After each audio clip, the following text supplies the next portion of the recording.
नमस्ते। आप सभी का मेरे YouTube channel educational news and updates में मैं राहुल आर्य हार्दिक स्वागत करता हूं। आज हम डॉक्टर अंबेडकर मेधावी छात्र योजना के विषय में चर्चा करेंगे। आज के इस वीडियो में हम जानेंगे कि डॉक्टर अंबेडकर मेधावी छात्र योजना क्या है, ये किन विद्यार्थियों को, किस समुदाय के विद्यार्थियों को और किस कक्षा के विद्यार्थियों को दी जाती है, इसके अंतर्गत कितनी राशि छात्रवृत्ति के रूप में विद्यार्थियों को मिलती है और किस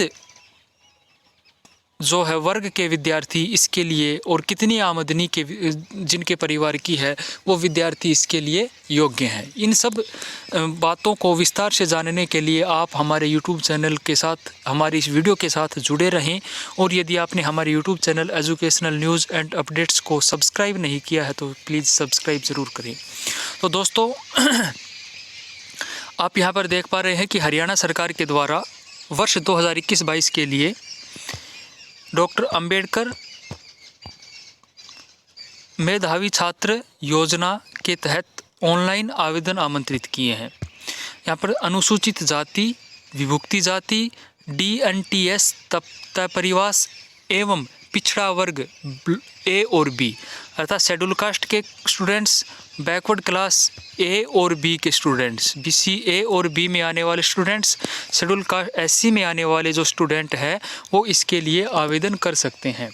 और यदि हम यहाँ पर देखें कि समुदाय के छात्र जिनके परिवार की आमदनी वार्षिक रुपये 4 लाख से अधिक न हो, तो डॉक्टर अंबेडकर मेधावी छात्र योजना जो है इसके लिए आवेदन करने के लिए सबसे पहली कंडीशन तो यही है कि परिवार की जो आमदनी है, जो इनकम है वो 4 लाख से अधिक नहीं होनी चाहिए और जो कैटेगरी है वो शेड्यूल कास्ट हो या BC A और B जो है उसके कैंडिडेट जो स्टूडेंट हैं वो इसके लिए आवेदन कर सकते हैं।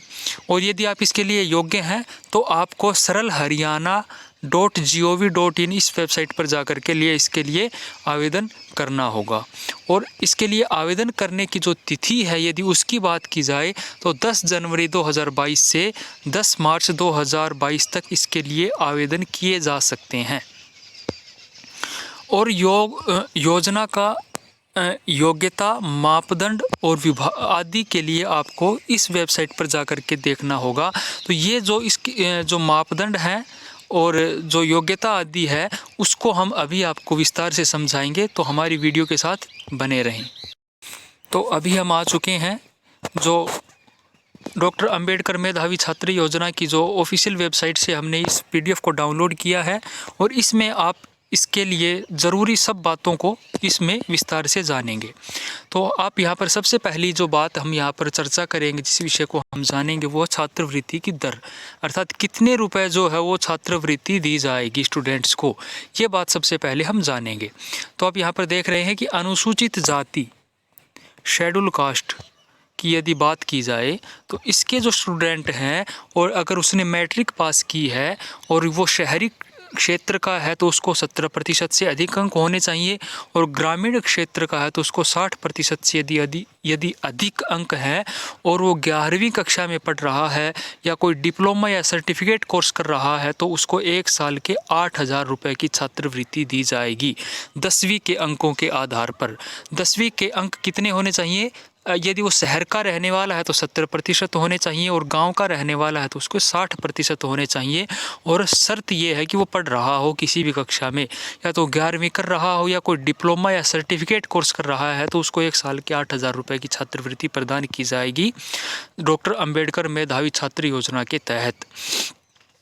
उसके बाद यदि बात की जाए 12वीं की, यदि 12वीं पास कोई विद्यार्थी है और वो शहरी क्षेत्र का है तो उसको 65% से अधिक अंक होने चाहिए, 65% या उससे अधिक। और ग्रामीण क्षेत्र का है तो उसको 70% या उससे अधिक अंक होने चाहिए। और यदि वो ग्रेजुएशन कर रहा है आर्ट विषय में तो उसको 8,000 रुपये मिलेंगे। और यदि वो कॉमर्स या साइंस से कर रहा है पढ़ाई तो उसको 8,000 रुपये मिलेंगे। यदि वो इंजीनियरिंग की पढ़ाई कर रहा है तो उसको 9,000 रुपये मिलेंगे। यदि वो मेडिकल की पढ़ाई कर रहा है तो उसको 10,000 रुपये की छात्रवृत्ति हरियाणा सरकार की तरफ से डॉक्टर अंबेडकर मेधावी छात्र योजना के तहत दी जाएगी, +2 के अंकों के आधार पर, 12वीं कक्षा के अंकों के आधार पर। और क्राइटेरिया आप यहाँ पर देख रहे हैं कि शहरी क्षेत्र के लिए 75% और ग्रामीण क्षेत्र के लिए 70% अंक होने अनिवार्य हैं। बात की जाए ग्रेजुएशन के अंकों की, ग्रेजुएशन के अंकों के आधार पर जो छात्रवृत्ति दी जाएगी, शहरी क्षेत्र के विद्यार्थी के 65% अंक होने चाहिए और ग्रामीण क्षेत्र के विद्यार्थी के 60% अंक होने चाहिए। और यदि वो पोस्ट ग्रेजुएट कर रहा है तो यदि वो आर्ट, कॉमर्स या साइंस से पढ़ाई कर रहा है तो उसको 9,000 रुपये मिलेंगे।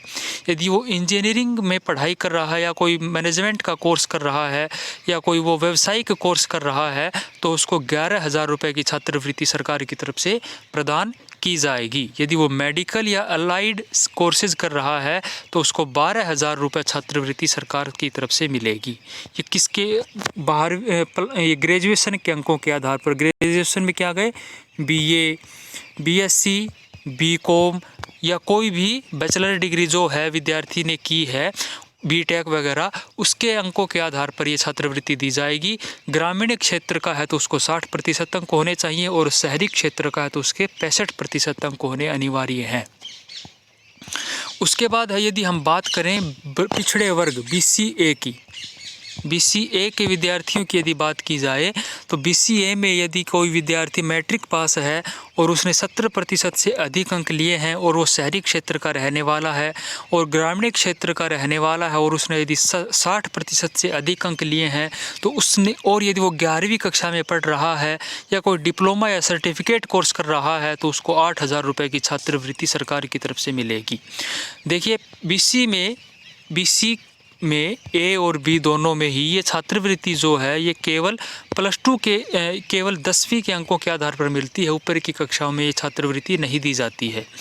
और यदि BCB की बात करें, BCB यहाँ पर जो है विद्यार्थी मैट्रिक पास है और उसने शहरी क्षेत्र में रहते हुए 80% और ग्रामीण क्षेत्र में 75% अंक प्राप्त किए हैं, वो 11वीं या कोई में पढ़ रहा है या कोई डिप्लोमा या सर्टिफिकेट कोर्स कर रहा है तो उसको 8,000 रुपये की जो छात्रवृत्ति है 1 वर्ष की, वो सरकार की तरफ से मिलेगी। उसके बाद इसके लिए पात्रता क्या है, एलिजिबिलिटी की यदि बात की जाए तो वो हरियाणा का मूल निवासी होना चाहिए, अनुसूचित जाति और पिछड़े वर्ग से संबंधित होने चाहिए और किसी वर्ग के विद्यार्थियों को छात्रवृत्ति नहीं मिलेगी, या तो वो SC का हो या वो BC का हो। BC में A और B दोनों आ जाते हैं। उसके बाद यहाँ पर हम बात करें तो ये जो छात्रवृत्ति है ये सभी सरकारी और प्राइवेट स्कूल, कॉलेज और यूनिवर्सिटीज़ के लिए मान्य होगी। ये जो छात्रवृत्ति है ये किसी सरकारी स्कूल में, प्राइवेट स्कूल में, प्राइवेट कॉलेज, प्राइवेट यूनिवर्सिटी, सरकारी कॉलेज, सरकारी यूनिवर्सिटी में पढ़ रहे सब स्टूडेंट्स के लिए ये जो छात्रवृत्ति है ये मान्य होगी। और इसमें कह रहे हैं कि ये जो छात्रवृत्ति है ये मेरिट के आधार पर दी जाती है और यदि वो विद्यार्थी कोई दूसरी सामान्य छात्रवृत्ति ले रहा है तो वो भी ये छात्रवृत्ति ले सकता है, उसको इसमें लेने में कोई बाधा नहीं है। लेकिन कोई दूसरी मेरिट की छात्रवृत्ति वो विद्यार्थी नहीं ले सकता या नहीं ले रहा हो, और कोई मेरिट के अलावा यदि कोई छात्रवृत्ति ले रहा है तो वो इसके लिए एलिजिबल है। और परिवार की आय 4 लाख रुपए से अधिक नहीं होनी चाहिए, ये भी इसके लिए एक कंडीशन यहाँ पर लगाई हुई है। और यहाँ पर ये भी देख रह सकते हैं, लिखा हुआ है कि ग्रामीण क्षेत्र के विद्यार्थियों को 60% और शहरी क्षेत्र के विद्यार्थियों को 40% जो है या इसमें छात्रवृत्ति दी जाएगी। तो और इसको विस्तार से यदि आप पढ़ना चाहते हैं तो आप इसको PDF को डाउनलोड कर सकते हैं हमारे टेलीग्राम चैनल पर जाकर, और टेलीग्राम का जो लिंक है वो आपको डिस्क्रिप्शन में मिल जाएगा। दोस्तों, यदि आपको जानकारी अच्छी लगी हो तो आप हमारे YouTube चैनल को सब्सक्राइब ज़रूर करें और लाइक भी करें और अपने दोस्तों के साथ शेयर करें। धन्यवाद।